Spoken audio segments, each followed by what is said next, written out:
महायुतीकडून उमेदवारी मिळाली नाही तरी संभाजीनगर लोकसभा जागेवरून निवडणूक लढणारच असा पवित्रा मराठा याचिकाकर्ते विनोद पाटलांनी घेतलाय। संदीपान भुमरेंना महायुतीने उमेदवारी जाहीर केल्याने विनोद पाटील नाराज आहेत, त्यामुळे त्यांनी उपमुख्यमंत्री देवेंद्र फडणवीसांची भेट घेतली। विनोद पाटील लढण्यावर ठाम असल्यामुळे भुमरेंसमोरील अडचणी वाढल्या।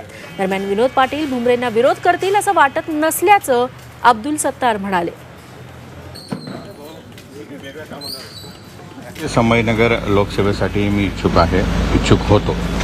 परवाच महायुतीकडनं सन्माननीय मंत्री महोदय भुमरे साहेबांच्या नावाची घोषणा झाली। मला अजूनही आशा आहे की याच्यामध्ये निर्णय पुनर्विचारित होऊ शकतो। सध्याची मतदारसंघाची परिस्थिती बघता माझ्याकडे विजयाचं गणित आहे। तीच चर्चा करण्यासाठी मी माननीय फडणवीस साहेबांची आज या ठिकाणी भेट घेतली। मी कालही या भूमिकेवर ठाम होतो। मला महायुतीने तिकीट दिलं तर मी लढणार आहे। मी आजही या ठिकाणी ठाम आहे की तिकिटामध्ये बदल नाही झाला तरी मी ही निवडणूक ताकदीने लढणार।